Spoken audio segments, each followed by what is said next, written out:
start off with the tweet. Given the stakes of this election, if Paul Ryan isn't for Trump, then I'm not for Paul Ryan. Just give me your thoughts first of all on why you thought it was important to send that tweet out. So I think there's a couple of critically important points within that one tweet, and that is this. Number one, given the stakes of this election, if Paul Ryan isn't for Trump, then I'm not for Paul Ryan.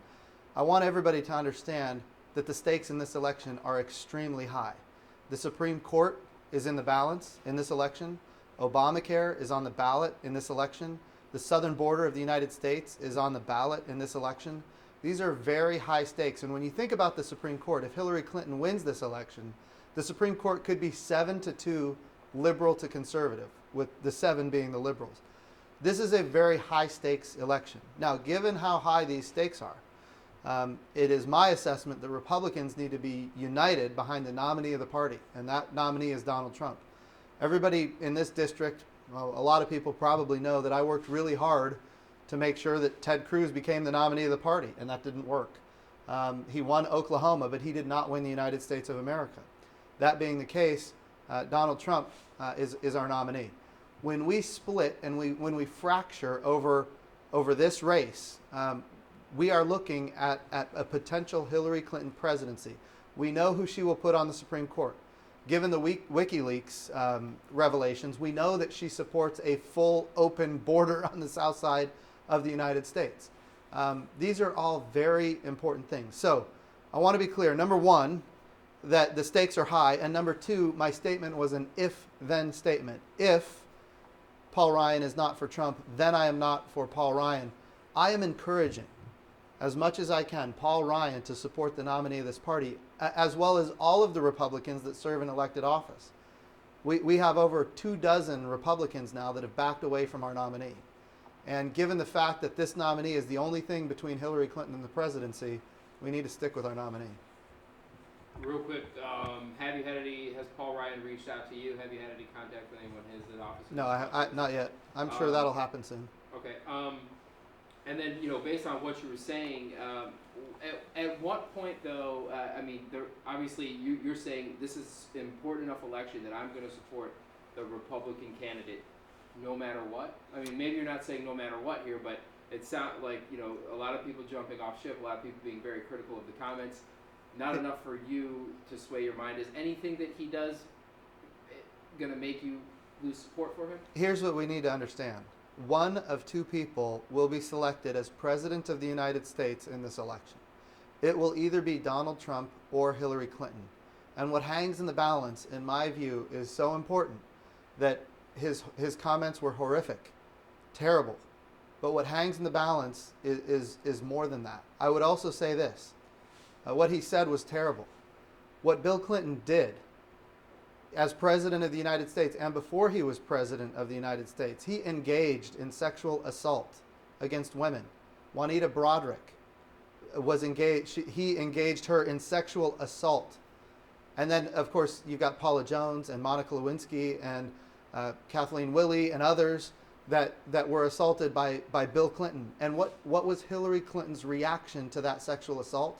She tried to shame and silence those women.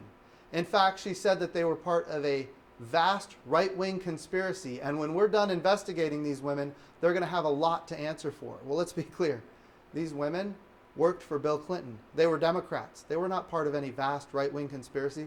They were victims of sexual assault, and Hillary Clinton shamed and silenced them. In fact, Paula Jones received an $850,000 settlement so that she would drop her lawsuit. That's who Hillary Clinton is. That's who Bill Clinton is. This is very serious, and we ought not put these people back into the White House.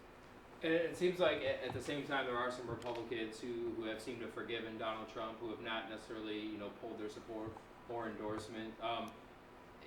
Is coming at a time like this, we're less than 1 month away from the election right now. Is there turmoil within the Republican Party? Is this creating a bigger rift than you expected it would? That's a great question. What I would tell you is that Republicans are all very independent-minded. We don't have a unionist mentality, which a lot of the Democratic Party does. That whoever the leader is, they follow that leader. Republicans think independently. And I wouldn't say that there's a rift. I would say that what we have to do at this point is close ranks and be unified, because what's at stake here is bigger than Donald Trump even. It's bigger than Donald Trump. It's bigger than Paul Ryan. It's bigger than any of us currently serving elected office. What hangs in the balance is 50 to 100 years of transformational challenges that we will have if the Supreme Court goes 7-2 liberal. It's that important. All right, and then finally, you did call the remarks horrific, and of course you're not saying in any way that you support what he said on the bus there with Billy Bush, but as a father and as a husband, can you tell us a little bit about how you talked with your wife and or daughter about this and be able to justify your support for Trump despite some of the awful things that he has said about women? A couple of things. Number one, I try to keep my children isolated from politics pretty much in general. They're too young to be worried about these kind of things. As far as my wife goes, she remembers. She's my age. She remembers what Bill Clinton was and what Bill Clinton did as president, and even before he was president. That was very real sexual assault, and we need to all keep that in mind as we go forward, that there's a difference between words and actions. Okay, and it seems like, excuse me, but it seems to be that you're borrowing almost the argument from Donald Trump, and he did use that many times in the debate the other night on Sunday, is that, yes, I did this, I apologize, but look at what the other side, and that is, some people are saying, well, you're not directly defending, the actions or the words. Yeah. At the same time, you're trying to point out that what is happening on the other side is much worse than what Donald Trump is being accused of. Right, and the reality is we have the facts on what Bill Clinton did. Those are facts. Those aren't disputed. In fact, there are hundreds of thousands of dollars worth of payouts to end lawsuits, and all that, people remember it. People my age and older remember it. There's a whole new generation of voters that don't have any knowledge of that. Yeah. Quite frankly, Donald Trump needs to make sure people are aware of it.